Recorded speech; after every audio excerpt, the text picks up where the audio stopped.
Patricia Gibson. Thank you, Madam Deputy Speaker. I'm very pleased. I'm very pleased to be speaking in this debate, Madam Deputy Speaker. And once again, I find myself in a debate where I am promised, indeed we are all promised, a post-Brexit world which is shinier, better, newer than anything we have witnessed up to this point. And it doesn't matter. It doesn't matter if we're talking about nuclear safeguards. It doesn't matter if we're talking about food safety standards, consumer rights, trade with the EU, the strength of the pound, UK nationals living abroad, EU nationals living in the UK, 30% being wiped off the bond yields, leaving a £1.8 trillion black hole in our public sector pensions bill. It doesn't matter. Because in Brexit, everything will be all right on the night. Everything will be wonderful. And the fact of the matter is, that no state has ever left Euratom before. And despite what we've heard today in this chamber, despite what we've heard, some legal experts believe, I know we don't always like listening to experts, but some legal experts believe it will be perfectly possible for the United Kingdom to leave the EU and remain a member of Euratom, despite sharing these institutions, the two treaties are distinct and have separate legal instruments. And I urge the Minister to explore that. Certainly, the nuclear industry believes that the UK should pursue some form of continuing membership of Euratom. Now, we don't know what form that will take. We have no detail and no certainty. And I have to say, I think I probably speak for a large chunk of the public across the United Kingdom when the UK government's negotiating skills have not inspired confidence. It's underplaying it. But I remember sitting in a committee being told by the member who is now Leader of the House, and I was told that it was necessary, indeed it was essential, that we had to fly nuclear materials across UK skies so that they could be used in a range of medical treatments at the height of their efficacy. However, despite such concerns being dismissed by the members opposite, experts are telling us that leaving Europe's nuclear regulator will put patients in the UK at risk of losing access to vital medical treatments. Exactly so. Despite what we've heard tonight, withdrawal from Euratom as part of Brexit would make it harder for the UK to access nuclear isotopes used in cancer treatments and medical imaging. And, Madam Deputy Chair, it is not I who am saying this. I confess I do not have the medical or scientific expertise to say so. But the Royal College of Radiologists have told us this, and Martin McKee, Professor of European Public Health at the London School of Hygiene and Tropical Medicine, has told us this. And I could give you 20 others who have told us this, who are at the top of their game. But I fear we lack time. But despite all that, these concerns have been utterly dismissed by the Honourable Member for Chingford and Woodford Green, who is no longer in his place. And the Secretary of State has told us that these matters are not in the scope of this bill. Well, I fear that such a response is not reassuring.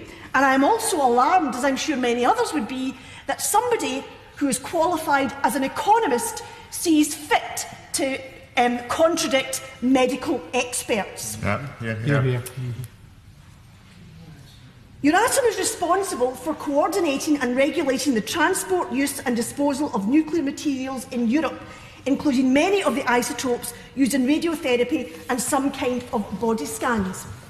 It seems that some of the most widely used medical isotopes can only be produced in specialised reactors, none of which are located in the United Kingdom. The materials currently used in Britain are mostly manufactured in the Netherlands, Belgium and France. And experts have told us that there is no excuse for government ministers failing to foresee the problems that leaving Euratom would cause. And they have also indicated that although it may be possible, all these matters are subject to negotiation, it may be possible for the UK to remain within existing arrangements, it will be exceptionally complicated and the UK's position will inevitably be weakened. These are the words, Madam Deputy Speaker, of experts, medical experts at the top of their field. Crucially, no real clarity on how any agreement might be achieved by the UK Government is forthcoming. The position paper on Euratom published by the government in July contained little detail even on nuclear power and did not mention medical isotopes. Perhaps the Minister would care to mention them today and tell us if the Secretary of State for Health has been consulted. Good point. Ministers have absolutely no excuse for failing to anticipate this controversy. The problems were highlighted clearly in an article in the Financial Times way back in February and in briefings by the nuclear industry experts. Again, I know we don't like experts, but occasionally it's useful to listen to them. As with all aspects of Brexit, Madam Deputy Speaker, there is little evidence of any serious planning. Indeed, Dame Sue Ian, honorary... I mean, the whole purpose of this bill is the planning for a contingency where we leave Euratom. How can she say this? Well, what I'll say to the honourable gentleman is we've heard repeatedly from the benches opposite about transitional arrangements avoiding a cliff edge. We are subject to negotiation, and the point I made earlier in my speech is that the negotiating skills of the UK, indeed the diplomatic skills of the UK government when it's come to dealing with Europe, are deeply suspect and at worst alarming. There you go.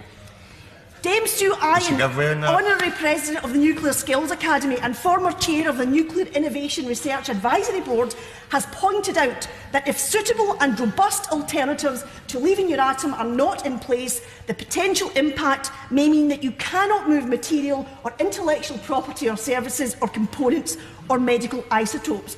And this view was echoed by Rupert Cowan, a senior nuclear energy lawyer who has been critical of officials in government who he called, and I quote, ignorant of the impact of leaving Euratom and who think it will be all right on the night.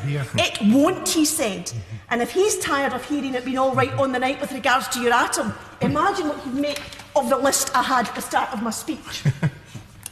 But, Madam Deputy Speaker, if I could crave the indulgence of the Chamber for a few minutes more, because I cannot let this debate pass without mentioning that something that is not strictly within the scope of the bill, but I fear we cannot talk about nuclear safety and nuclear regulation without pointing to another threat which looms large. I appreciate her giving way. I chose not to bring this up when the front bench spokesman was talking about this. This bill has nothing to do with nuclear safety. It is about nuclear safeguarding. The words are similar, but they have a fundamentally different meaning. Well, what I would say to the honourable gentleman, and I appreciate the point he's making a legalistic separation. What I would say to the honourable gentleman is that when I speak to constituents, his experience may be different. When I speak to constituents about nuclear safeguards and nuclear safety, the two things are entwined together. Regulation and safety are two things that are entwined together. And to separate them legally may be one thing, but to separate them when you're discussing them with constituents is really quite another. I will indeed. I thank my old friend for giving way. I mean, she actually made a point perfectly anyway. But just for absolute clarity in terms of overlap of nuclear safeguards and nuclear safety, according to the House of Commons Library briefing on Euratom, it says if there's delays going forward in terms of making reciprocal arrangements, such delays will have consequences for current operation, waste and decommissioning and to new builds such as Hinkley Point. So if it's going to impact on nuclear decommission, that's got safety risks. Does she agree? Absolutely. My honourable friend has answered with his usual succinct articulation of the facts. What? That's not me. But before I end, Madam Deputy Speaker, I feel it would be remiss of me not to mention something that is very outside the scope of this bill, but is very much at home in any debate about nuclear safeguards or nuclear regulation or nuclear safety. Last week I met with the Civil Nuclear Police Federation, and I was appalled to hear of the concerns that this force had, which, in partnership with the civil nuclear industry, national security agencies and regulatory bodies, work to deter any attacker whose intent is the theft or sabotage of nuclear material, whether static or in transit. Should any such attack be made, the Civil Nuclear Constabulary will defend that material and access to it. If such material is seized or high-consequence facilities are compromised, the Civil Nuclear Constabulary will recover control of the facility and regain custody of the material. Such officers are therefore heavily armed with very high levels of physical fitnesses. Now, the retirement age of these officers has been increased to 67, 68 years old, and I have been deeply disappointed to learn that the Minister, the Honourable Member for Watford, and the Minister of State here this evening has not found the opportunity to meet with these officers who do such important jobs in guarding our safety. And I wanted to use a moment of this debate, Madam Deputy Speaker, to make that point and urge the Minister today to make the time to meet these officers who work very often in harm's way. In terms of Euratom and nuclear safety, I would urge the Minister again to fully explore all legal avenues and all legal opinions for the UK to remain a member of this organisation, which provides a framework for international nuclear safeguard compliance, undertakes safeguards, inspections and reporting. Indeed, in dispensing with UK international treaty obligations on issues such as non-proliferation managed through Euratom, this can surely only damage the UK's nuclear industry and will undoubtedly jeopardise high-quality jobs in engineering and chemistry and do much to undermine the UK's already vastly and significantly diminishing international influence. Grateful for my honourable friend for giving way.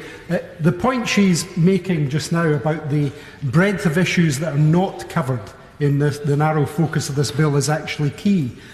Members opposite would like to separate those issues of safety and the unanswered questions that are legion here tonight. But actually, that's the real problem, isn't it? Indeed, and I think we all sense on this side of the House, we all sense the unease with which members opposite are unwilling to talk about the very narrow scope of this bill, but which so many questions and uncertainties are left. We are all rightly concerned about nuclear safety. But let's remember, and I'll end on this point, Madam Deputy Speaker, let's remember in our discussions about safeguards, in our concerns about safety in general in the nuclear industry, let's remember to give a break to the brave officers in the Civil Nuclear Police Force who work day in and day out to maintain our nuclear safety right across the United Kingdom.